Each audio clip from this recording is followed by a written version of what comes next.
Welcome back दोस्तों, स्वागत है आपका गुफरान इलेक्ट्रिक चैनल में। आज की हमारी नई वीडियो का टॉपिक है दोस्तों, अगर आप इलेक्ट्रिक वर्क करते हो तो आपको एमसीबी के बारे में ये चीज जरूर पता होनी चाहिए। क्योंकि दोस्तों अगर आपको ये चीज नहीं पता तो जब भी आप एमसीबी खरीदने जाते हो तो आपके साथ धोखा हो सकता है, यानी कि आपके साथ फ्रॉड किया जा सकता है। क्योंकि दोस्तों जो चीज मैं आपको आज एमसीबी के बारे में बताने जा रहा हूं वो चीज आपको जरूर पता होनी चाहिए अगर आप एक इलेक्ट्रीशियन है तो। ये दोस्तों आप मेरे हाथ में देख रहे हैं, ये है एक तरह से एक हमारी एमसीबी।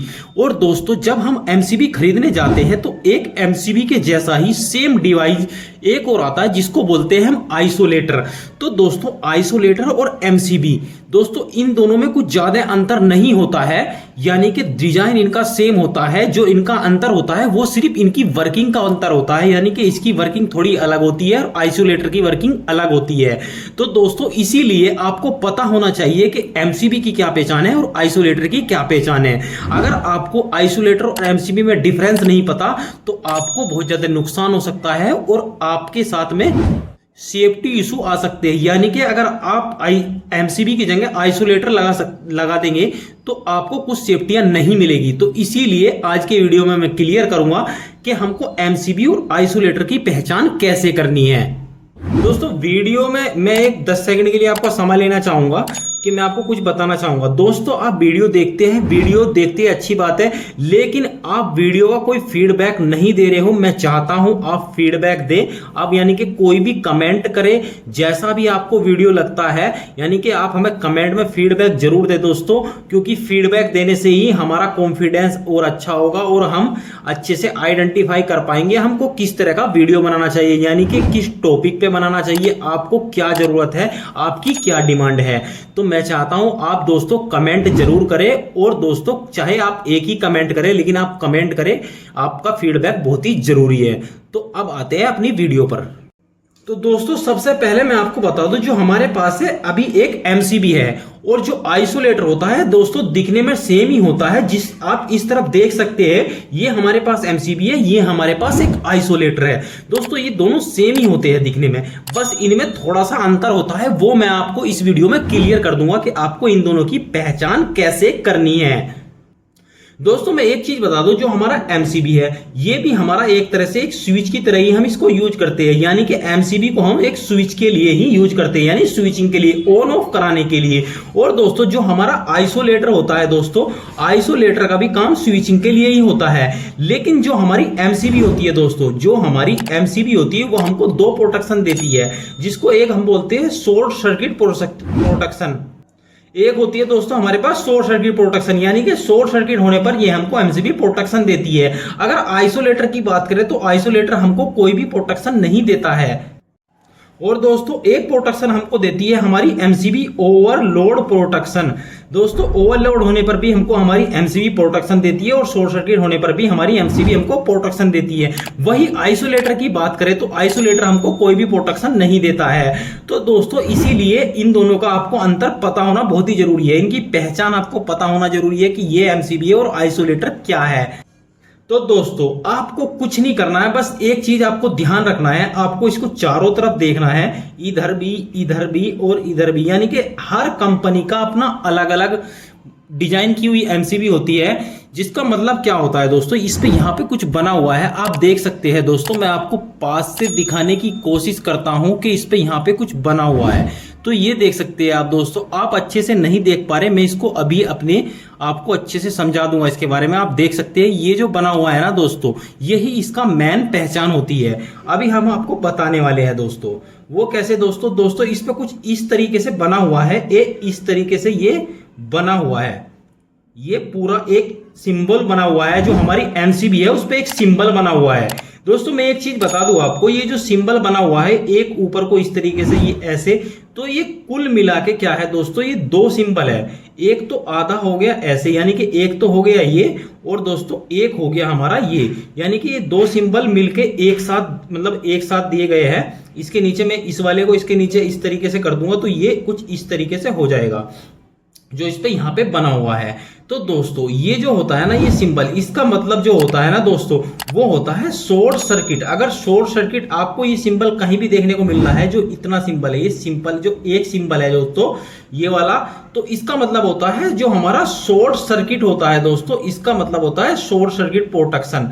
ये जो आपको सिंबल देखने को मिलेगा, जो हमारी OLR होती है, यानी कि आपको जहां पे भी ये शॉर्ट सर्किट प्रोटेक्शन जिस डिवाइस में भी आपको देखने को मिलेगी, तो वो सिंबल आपको देखने को मिलेगा वहां पे। और दोस्तों जो हमारा ये वाला सिंबल था, ये वाला जो ऊपर वाला जो सिंबल है दोस्तों, ये वाला जो सिंबल है, ये इसका मतलब होता है दोस्तों ओवरलोड, यानी कि ओवरलोड से हमको ये डिवाइस प्रोटेक्शन देगा। यानी कि इन दोनों सिंबलों का मतलब बहुत ही ज्यादा महत्वपूर्ण होता है, आपको इसका मतलब पता होना चाहिए, जो मैंने अभी आपको एक्सप्लेन किया है। तो ये होता है दोस्तों ओवरलोड, और जो ये दूसरा वाला होता है, ये इस तरीके से ये होता है शॉर्ट सर्किट के लिए, यानी कि एक तरह से सिंबल दे दिया गया है ये हमारी MCB पर। और वही बात करें जो दोस्तों हमारा आइसोलेटर होता है, तो आइसोलेटर पे आपको ये सिंबल आपको देखने को नहीं मिलेंगे, और इनकी पहचान भी इसी तरीके से की जाती है। जो हमारी आइसोलेटर होते हैं दोस्तों, उसका सिंबल आपको सिंपली देखने को मिलता है कुछ इस तरीके से, यानी कि इस तरीके से देखने को मिलेगा, या इस तरीके से आपको देखने को मिलेगा। यानी कि ये सिंपल एक, यानी कि एनो की तरह, यानी नॉर्मली ओपन है, जैसे हम इसको ऑन करेंगे अपने आइसोलेटर को तो ये क्लोज हो जाएगा। अगर हमारी सिंगल फेस का आइसोलेटर है तो उस पर एक देखने को मिलेगा, अगर सॉरी दोस्तों 2 पोल का आइसोलेटर है तो उस पर 2 देखने को मिलेगा, अगर 3 पोल का आइसोलेटर है, 3 पोल का, तो उस पर 3 देखने को मिलेंगे, अगर 4 पोल का आइसोलेटर है तो उस पर 4 सिंबल इस तरीके से देखने को मिलेंगे। इसी तरीके से जो दोस्तों हमारी MCB होती है, अगर हमारी MCB सिंगल पोल की है तो 1, अगर 2 पोल की है तो उस पर कुछ इस तरीके से 2, अगर 3 पोल की है तो उस पर 3 आपको ये देखने को मिलेंगे, अगर हमारी MCB 4 पोल की है तो आपको ये उस पर 4 देखने को मिलेंगे। तो ये सिंबल होती है इनकी पहचान।